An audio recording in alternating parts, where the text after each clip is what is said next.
with there being a lot of hype and publicity going around which future young talent would likely have the potential to take the NBA by storm, there's just this specific talented individual who has been highly slept on and retained for way too long. But throughout his journey and with all the difficulties he's had to go through, he's really had to learn on how to adapt in the right way possible on when things weren't going his way. This is the Bol Bol story.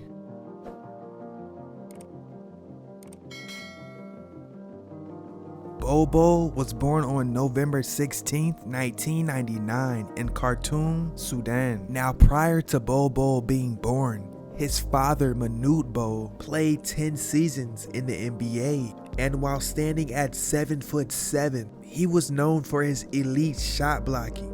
But he was sensational on the court and off it because throughout his career, Bol had developed a reputation as a humanitarian for people that were in need across his home country. But soon after the birth of his son, he was forced to flee the country due to him being an alleged American spy. Now the Bol family were eventually granted refugee status to the United States, and after some time, they found themselves relocating in Olaf, Kansas, an area that featured a high number of South Sudanese people. But it was around this time where Bol Bol developed his love in the game for basketball, standing at 6 feet tall at just the age of 10 years old. And because he was always the tallest player in his age group by far, that led him to play up. Bol was 9 years old, playing 14U, which really allowed him to develop point guard type tendencies. But in 2010,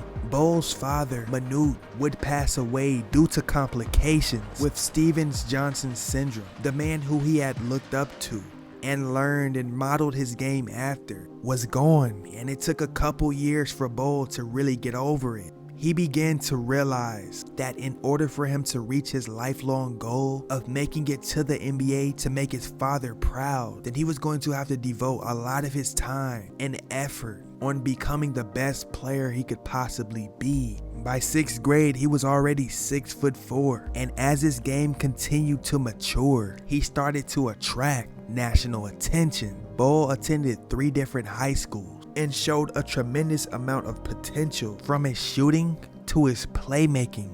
He also took after his dad when it came to his defense, being that defensive anchor and shot blocker. By now, he was 7'2" and could dribble similar to a guard. He started to become a big intimidation to a lot of his opponents. And just like that, he was a 5-star recruit and was also ranked the 4th best overall prospect in the ESPN Top 100 class of 2018, behind no other than Zion Williamson, RJ Barrett, and Cam Reddish. So while attending Findlay Prep in Henderson, Nevada, he averaged 20 points, 8 rebounds, and 3 blocks per contest to end his high school career. He even became a McDonald's All-American, and with him having big-time offers from schools like UCLA, USC, Oregon, Kansas, and Kentucky, he decided to sign the letter of intent to play basketball at the University of Oregon. He instantly became the highest rated recruit in school history,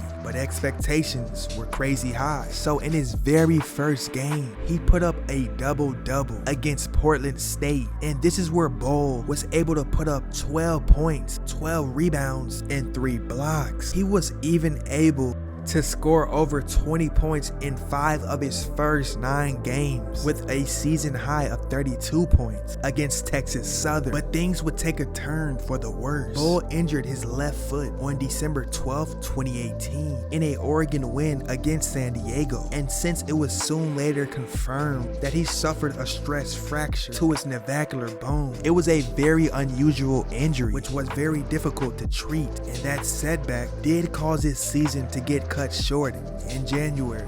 And even with this injury, he had displayed just enough for NBA scouts to really know what type of impact he would bring to the next level. From his great mobility to him shooting over 50% from 3. Now, he wasn't crazy quick off the floor, nor was he freaky explosive, but with his 9'7.5" standing reach, he definitely made it easy for his guards when it came to being a lob threat. But even with all his upside, he had his share of red flags. NBA scouts were concerned. Even though he led Oregon in blocks in his 9 games there, he was described as a terrible defender, and that most of his blocks came from him being in the right places in the right times. But nevertheless, he was still regarded as one of the more so well-rounded players in all of college basketball. Bull would then enter the 2019 NBA draft, and things didn't go as expected. He winded up dropping out of the lottery, but fell even more out of the first round and wasn't drafted until the mid-second round. Bull would go 44th overall to the Miami Heat.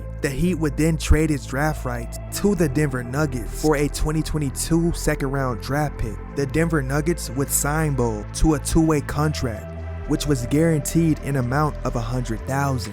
He would suit up for the organization's G League team, which was the Windy City Bulls. And in 8 games, he averaged over 12 points, 6 rebounds, and 2 blocks. Those numbers were good enough for him to be called up to the main roster. But he didn't see any playing time until the 2020 NBA playoffs. He only played in 10 games in the bubble and only had 3 appearances in the Western Conference Finals run. But in his small showing, he really did display a lot of mismatch and skill potential. You saw that he really wanted it and was trying to earn himself a key role. Now, during the next season, the organization still didn't allow him to really bloom. His development was pretty stagnant, and his attitude really didn't help the situation. Now, where he was in his development really didn't mesh well on where the team was, as the Nuggets were really prioritizing a decent seeding in the playoffs. Now, as the 21-22 season came, Denver would really look to part ways with Bull, and they eventually sealed the deal to send Bull to the Pistons, but it was voided due to complications in Bull's right foot in the physical exam. But soon after, with the promise that he would get foot surgery, the Nuggets were finally able to move on from him, and he was later traded to Boston. But just a month later, the Celtics made the decision to trade him to the Orlando Magic. And it's safe to say that this new move, this new change of scenery and opportunity has really revitalized Bull's career. In July of 2022, the Magic signed him to a 2-year, $4.4 million deal. He's really came in and put it all on the floor. Bull has really been able to play his game. He has now been able to average 13 points, 8 rebounds, and 2 blocks per contest. And on November 16th versus the Minnesota Timberwolves, he scored 26 points, 12 rebounds, and 3 blocks.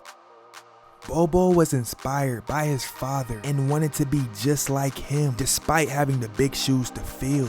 But from being criticized for at times being disengaged and undisciplined, to really taking accountability on really working on his game while becoming an overall better teammate, is why he's been able to just play free and finally spread his wings. One day you can be on one team, traded the next, traded again, so you just gotta be ready for it. But I'm happy that I finally landed here in Orlando, and I think it's a great place for me. And with that being said, ladies and gentlemen, this is the Bull story.